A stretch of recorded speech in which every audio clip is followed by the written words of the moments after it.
Good evening. The makers of the new Rinso bring you the Amos and Andy Show with their guest tonight, the star of stage and screen, Mr. Walter Houston.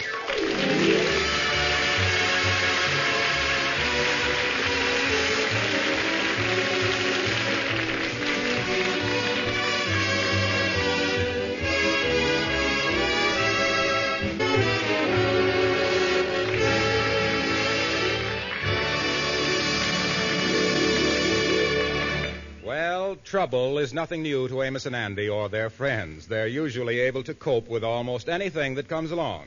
However, today, George Stevens, the Kingfish, seems to have run into a little extra trouble, which appears to be more than he can handle.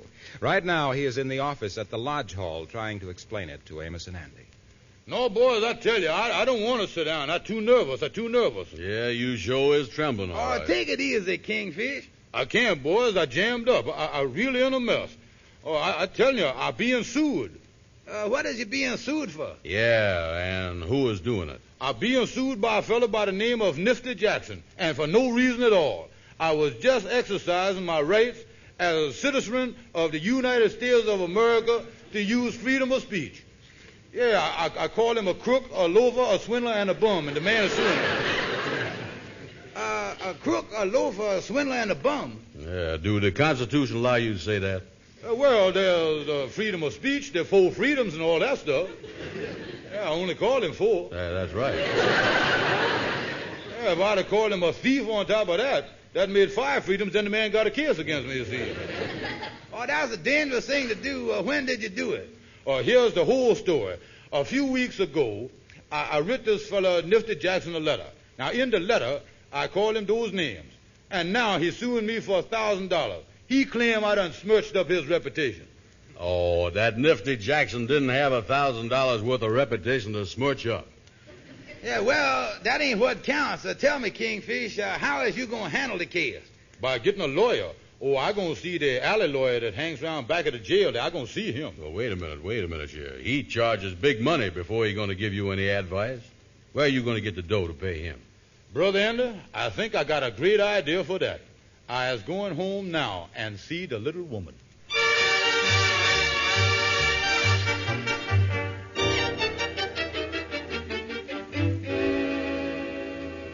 Honey, your engagement ring don't sparkle like it oughta. Well, what's the matter with that ring? Oh, that diamond used to look like the 20th Century Limited coming in at night. Now look at it. Not a twinkle in the thing. That's a beautiful diamond, though, George. Yeah, but the thing needs cleaning. Let me look at that. Yeah, look at it. That thing needs... Give me that ring. I'll take it over to the jeweler, and I'll have him give that a good cleaning. I want my wife to sparkle like other women sparkle. There's nothing sloppier looking than dirty diamonds.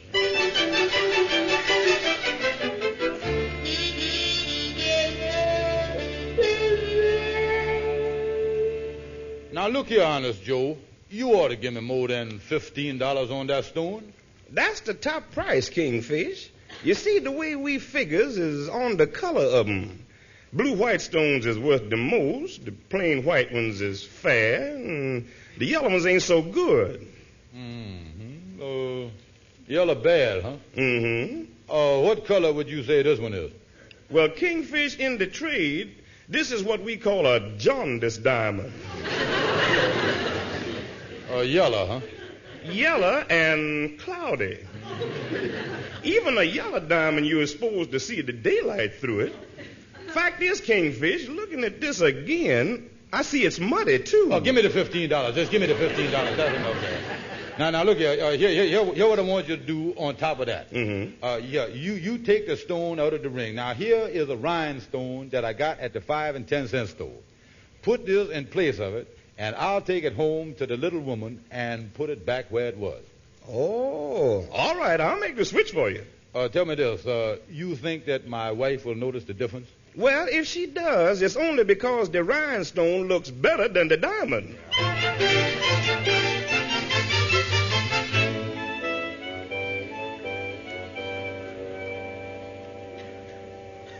Well, Kingfish is your lawyer.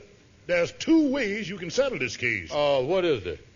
Well, the first is to pay the man the $1,000. I like the second way better. Well, I ain't told you what the second way is yet. Yeah, well, whatever it is, I know I'm going to like it better. Well, the second way is the result of some pretty heavy studying. I skimmed over several similar cases, looked over the whole legal aspect of the case, and it is my personal opinion as an attorney that there is a way that can't fail. Now you talking. Now, what is that? Tell me that. Well, scare the pants off the other lawyer. Scare him so bad that he'll drop the suit against you. Put fear in him, F-E-E-R, fear. Well, now, I don't know about that. That's going to take a lot of thought and time. There's nothing else I could do, huh? Well, there is a third way. What's that? The third way ain't included in the $15. Oh, I see. The money that I have paid you only includes 2 ways. Yeah, runs approximately $7.50 a way. Yeah. You see, the reason the third way runs into extra money is cause it's all postgraduate stuff. Mm-hmm. Stuff I done learned after my diploma was framed and on the wall and everything. Yeah. Well, I just can't afford it, though. But, come to think of it, that second way ain't bad at all. Put fear in the other lawyer. Yeah, that's just what I'm going to do.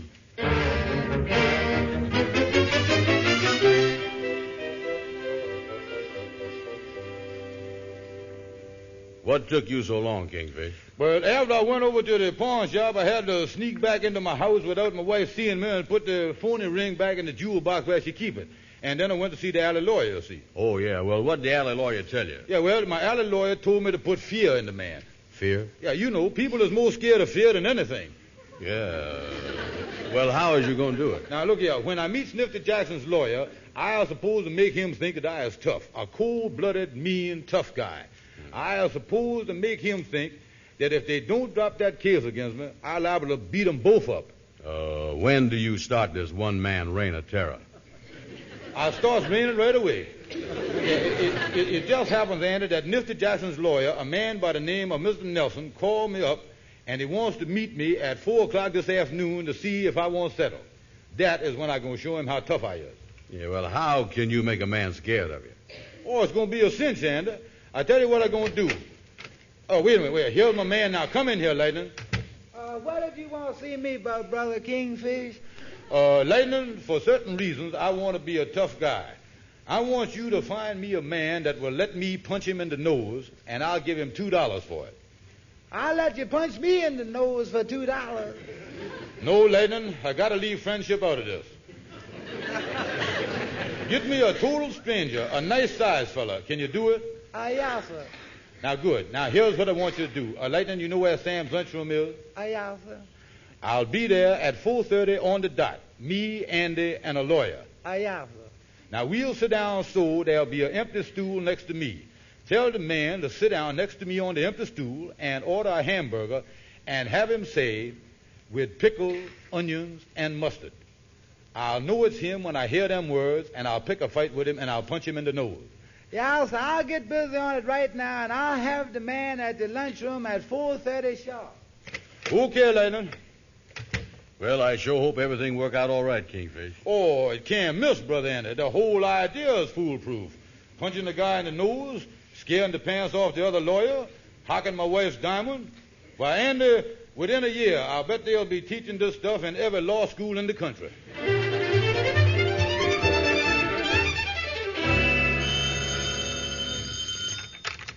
Hello, Sam's lunchroom. Is there a man sitting at the counter by the name of Kingfish Stevens? No, ain't nobody here now. All the stools are empty.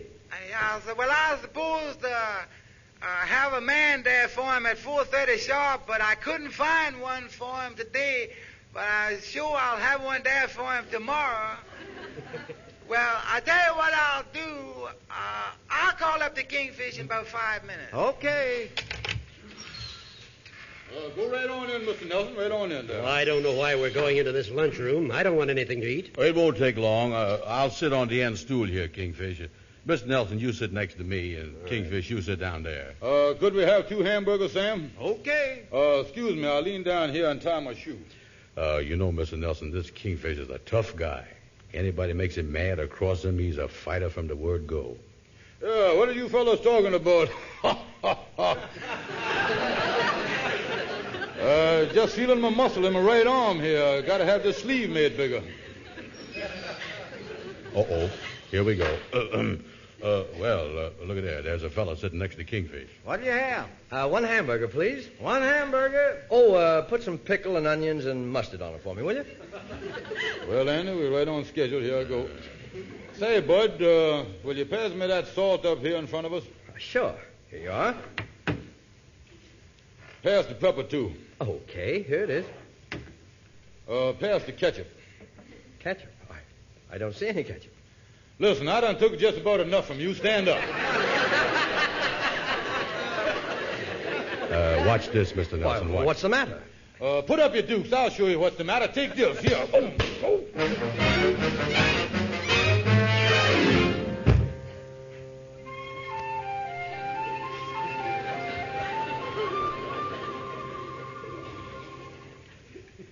Look, Andy, the Kingfish is opening his eyes now. Oh, me. Where is her? We brung you over here to your office, Kingfish. You was laying on the sofa. Oh, me. Every bone in my body aches. See if you can open that left eye of yours, Kingfish. Who was that fella that I got in the fight with? Well, he seemed to be a pretty nice fella. He even helped us pick you off the floor and carry you over here. Oh, what did you put on my nose, boys? We didn't put nothing on there. You mean that what I feel there is all nose? Every inch of it.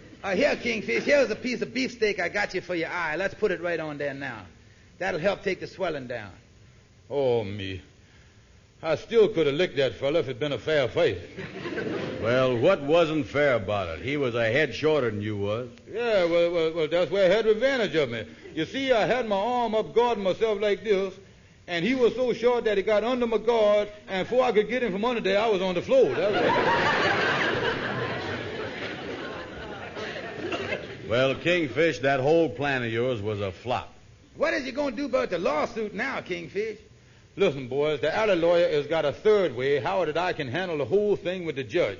But he won't tell me unless I give him $5 extra in advance. Well, I just ain't got it, Kingfish. Yeah, and I is flat broke. I got to get $5 somewhere to find out how to handle this case. Listen, Amos, I tell you what you do. Go over to my wife. She's got some money that she's going to give the landlord today. Ask her to let me have $5 of that. All right, I'll go over there and see what I can do.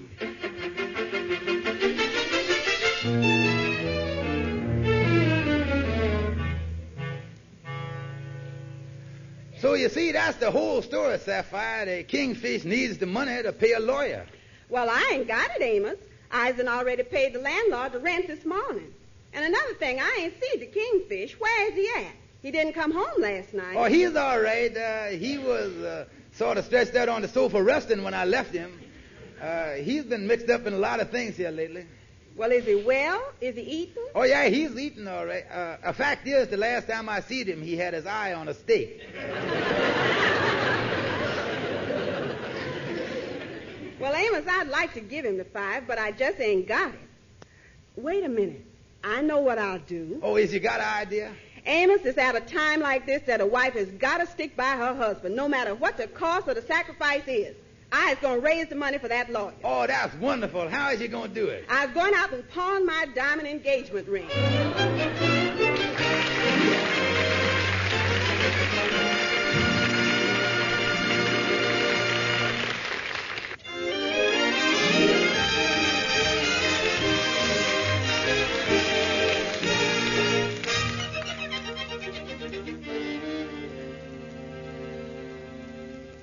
It's been a busy morning in Judge Houston's court, where the Kingfish will appear later in the afternoon. But right now, before the Kingfish's case comes up, the judge is concluding another case just prior to his noon recess. Motion for a new trial denied. James Edward Farrington, you, as defendant in this case, are entitled to no sympathy from this court. The crime for which you were originally brought here is insignificant compared to your attempt to alter the opinion of a court of justice through bribery. The sentence just imposed upon you for attempted bribery is extremely severe. Let it stand as a lesson to those who are of the belief that judges and juries can be bought and sold like commodities in a public market. The judicial system of this country has built up a reputation for honesty and integrity over a period of many years. And as judge of this court, I am going to do everything in my power to do my part in preserving that reputation. Bailiff, take the prisoner away. Be a recess for lunch. Court will reconvene at 2:30. Are you going to lunch, Judge Houston? No, I'm just going to have a glass of milk. This last case has upset me somewhat. I have a little headache. I think I'll go over to the park and sit down on a bench and get a little fresh air. There's nothing that infuriates me like a man trying to bribe somebody.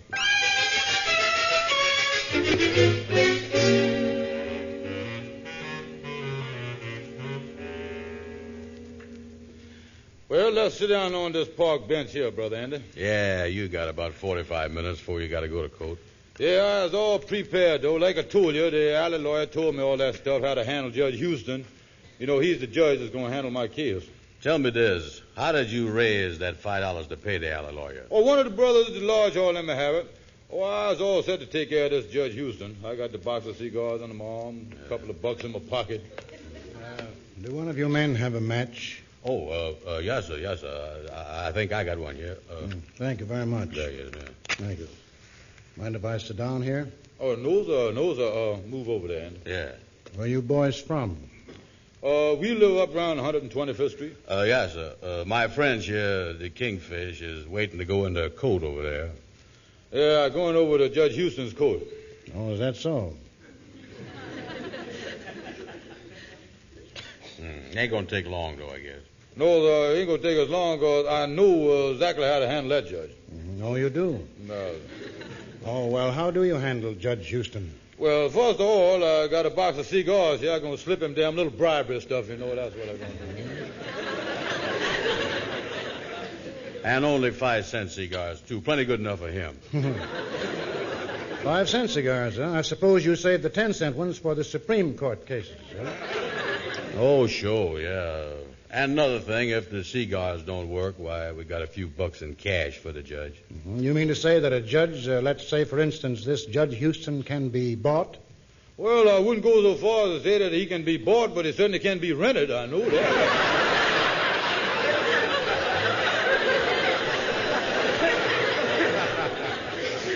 Oh, yeah. These days you can get to them. Well, that's very, very interesting. Tell me more. How would you reach Judge Houston? Oh, that ain't hard at all. Judge Houston reaches awful easy. Yeah, our lawyer told us all about how to handle it. Well, Judge Houston ain't no more to us than nobody else is. He's just as crooked as the others, you know. Oh, this Judge Houston is a crooked judge, huh? Oh, yeah, so he stuffed his own ballot boxes. That's how Judge Houston got elected, yeah. The man is crooked as a snake. You know, he wears one of them long black gowns in the court, they tell us. Somebody hand him a box of cigars, a couple pounds of steak, a few dollars. All I got to do is shove it under that gown. Ain't nobody going to see him again. Well, I see. That's what those gowns are for. They sort of make things disappear. Oh, ain't nothing to it when you get a judge like Houston, I'll tell you. Well, I still don't see how you expect to do something like that in a court. Oh, it's a cinch. The most important thing is, wait a minute, look, I'll show you just how we work it, just how we bribe the judge. Yes, I'm glad to know these things. Well, now let's suppose that this is the courtroom right here, and we'll use this bench we're sitting on here for the judge's bench. Andy, you can just stand here and kind of watch the thing. Now, you, mister, can you make believe you was Judge Houston? Well, that shouldn't be too hard. Okay, then. The trial has just started. Well, now, wait a minute. You got to get on the stand, Kingfish. Yeah, all right, mister. You play like you Judge Houston. Now, you asked me to get on the stand. My name is George Kingfish Stevens. All right. Will the defendant, George Kingfish Stevens, please take the stand? Yeah, now, wait, don't take the thing too serious there. Now,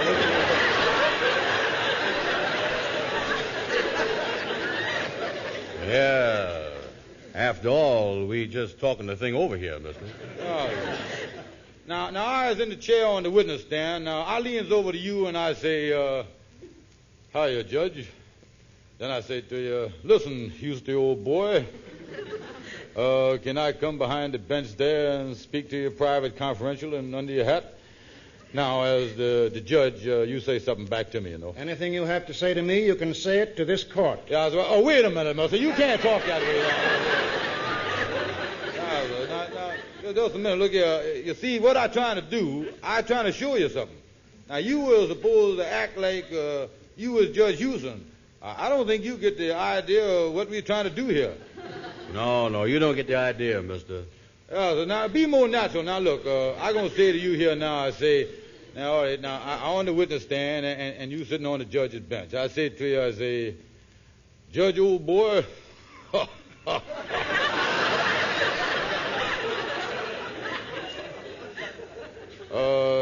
Judge, I got a little package here for you. Now, give me an answer to that, and I'll show you. Any package that you have that has any bearing on this case can be opened in front of the court. Yeah, well, you see, Judge... Oh, wait a minute, mister. Wait a minute. You can't... Mister, you can't talk that way. But there again, I feel that that's what a judge might say. You do, huh? Oh, I see someone coming for me. It looks like I might have to be running along. Yeah, so, see you again soon. Yes, we may meet again very soon. Excuse me a second. I hate to bother you, but there's a long-distance call, and the operator says it's person to person. For you, Judge Houston. All right, I'll take it. Goodbye, boys.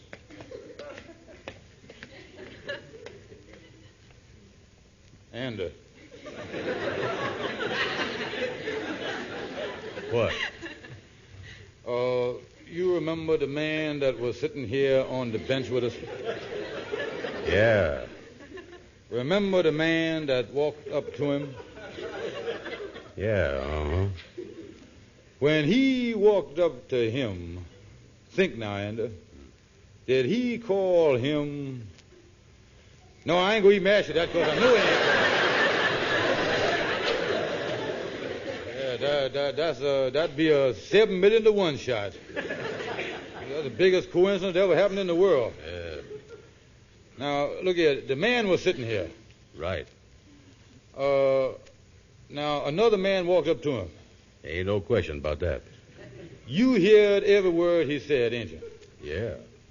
When he walked up and told him about the long-distance telephone, did he call him something that started out with the letter H?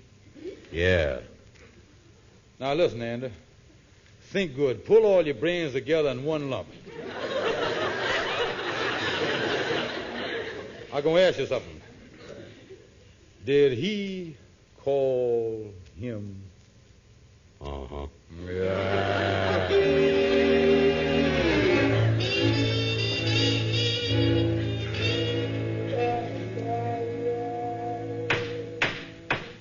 So I say, in the case of Nifty Jackson versus Kingfish Stevens, the plaintiff has shown no evidence of libel. A mere letter mailed in a sealed envelope to the plaintiff does not constitute libel in the eyes of the law. The case is dismissed. Before I adjourn court, I would like to say something purely for the benefit of the defendant. A black robe worn by a jurist is a symbol of justice. It is never worn to hide anything. Court adjourned. Andy, Brother Andy, where is you? Andy, come over here. Yeah. Oh, Andy, it's over, Brother Andy. It's over. Put it there. Yeah, and I'm going to tell you something, Kingfish. I want to tell you that Judge Houston's show was fair with you. Oh, I say it was fair, Andy. I ain't never been this scared before in my life. After what we done said to him in the park. Yeah. Oh, this has been a great lesson to me, Brother Andy. I ain't never going to do nothing again that will get me in trouble with the law. My skirts is clean, and, boy, I'm going to keep them that way. Yeah, well, put it there. Put it there. Come on, let's get out of here. Yeah. Pardon me just a minute. Are you George Stevens, the Kingfish? Oh, yeah, so that's right. I George Stevens. What do you want to do, take my picture or something for the newspaper? No, I have a warrant here for your arrest. A lady is having you arrested for pawning the stone out of her diamond ring. Wait a minute. That ain't no lady. That's my wife.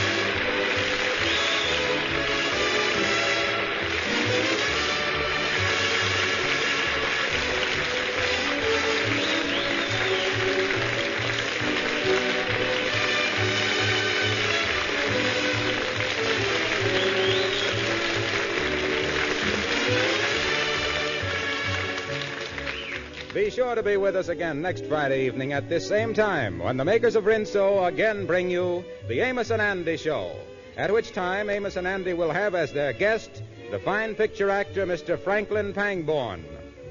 Meantime, this is Harlow Wilcox speaking for all of us, thanking Walter Houston for appearing with us tonight, and bidding all of you a pleasant good night.